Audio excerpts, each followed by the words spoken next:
لیکن اصل میں ایک ٹرننگ فیکٹر آیا ہے، turning point in the history of Muslim league movement,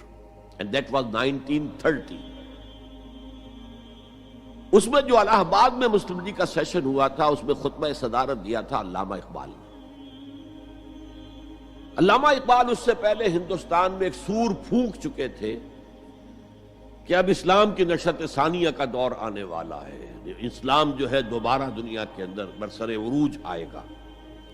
ایک امید افزا صورتحال علامہ اقبال نے اپنی ملی شاعری سے پیدا کر دی تھی۔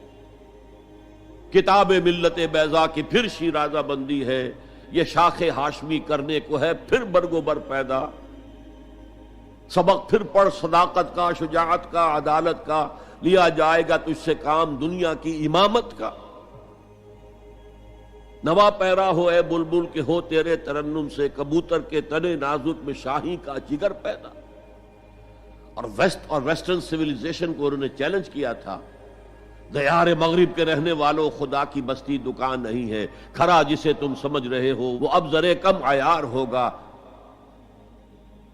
تمہاری تہذیب اپنے خنجر سے آپ ہی خودکشی کرے گی، جو شاخ نازک پہ آشیانہ بنے گا ناپائیدار ہوگا۔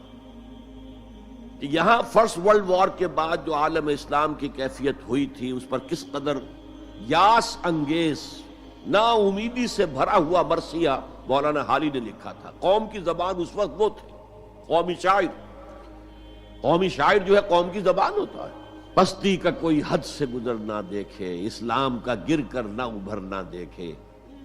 مانے نہ کبھی مد ہے ہر جزر کے بعد دریا کا ہمارے جو اتر نہ دیکھے۔ اور آخر میں جو مناجات بحضور سرور کونین صلی اللہ علیہ وسلم، اے خاصہ خاصان رسول وقت دعا ہے، امت پہ تیری آ کے عجب وقت پڑا ہے، وہ دین جو بڑی شان سے نکلا تھا وطن سے پردیس میں وہ آج غریب الغربا ہے۔ اسی قسم کے مرثیے علامہ شبلی نے کہے، مولانا حمید الدین فراہی نے کہے، لیکن اقبال پہلا شاعر ہے جس نے کچھ مرثیے بھی کہے ہیں۔ جب انگلینڈ جاتے ہوئے وہ گزر رہے تھے سسلی، جزیرہ سسلی کے پاس سے جہاز گزر رہا تھا، تو دل میں ہوک اٹھی ہے، کبھی یہ مسلمان جہاز رانوں کا مرکز ہوتا تھا، بیس ہوتا تھا، رولے اب دل کھول کر اے دیدہ خونابہ بار، وہ نظر آتا ہے تہذیب حجازی کا مزار، تھا یہاں ہنگامہ ان صحرا نشینوں کا کبھی، بحر بازی گاہ تھا جن کے سفینوں کا کبھی۔ کہا ہے مرثیہ بھی کہا، اقبال کے ہاں مرثیہ ہے،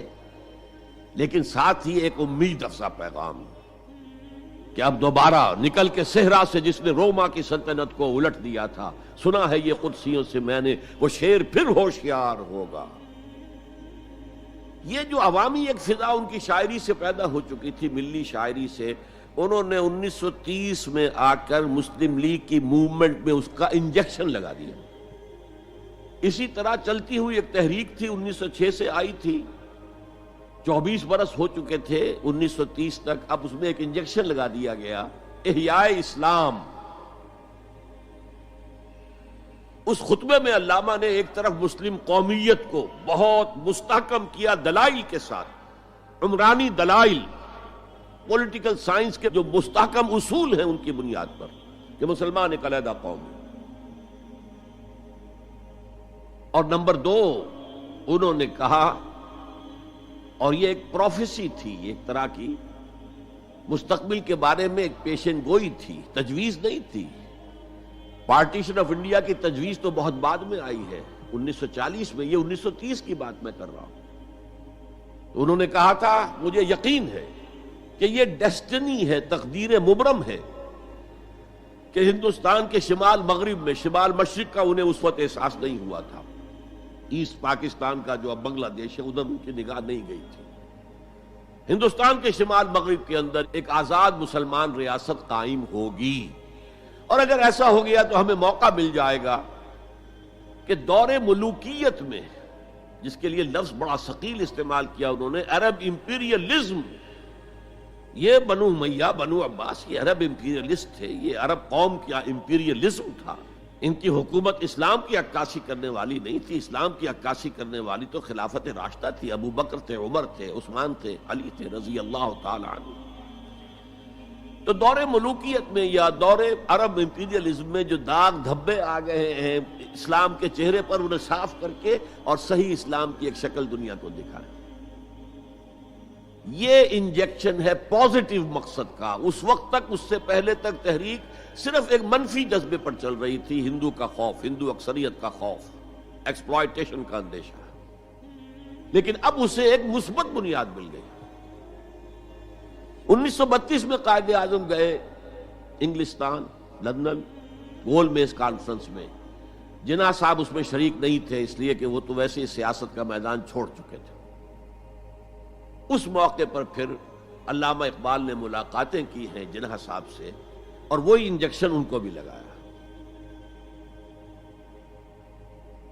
اور انہیں پھر آمادہ کیا کہ آئیں واپس ہندوستان، اور اس انجیکشن کے حوالے سے مسلمانوں نے ہند کو منظم کرے اور جمع کرے۔ تو یہ پھر تحریک پاکستان جو ہے، چونکہ مسلمانوں کے جذبات کے ساتھ اس کی ہم آہنگی، معجزہ ہو گیا کہ مسلم مائنورٹی کے پروونسز نے کس طریقے سے یکجا اور یکسو ہو کر اس موومنٹ کو سپورٹ کیا، حالانکہ انہیں معلوم ہے کہ کسی بھی حساب سے ان کے تو پاکستان میں شامل ہونے کا کوئی امکان تھا ہی نہیں، بلکہ تحریک مسلم لیگ اصل میں مائنورٹی پروونسز کی تحریک تھی۔ جو صوبے بعد میں پاکستان میں شامل ہوئے ہیں، ان میں سرحد میں تو کانگریس کی حکومت تھی ٹل دی لاسٹ ڈیٹ، پنجاب میں یونینسٹ حکومت تھی ٹل دی لاسٹ ڈیٹ، صرف ایک سندھ تھا مغربی پاکستان میں کہ جو وہاں مسلم لیگ کی حکومت تھی۔ ہاں، بنگال میں مسلم لیگ کی حکومت تھی، اور بنگال ہی مولد ہے جہاں ولادت ہوئی ہے 1906 میں مسلم لیگ کی،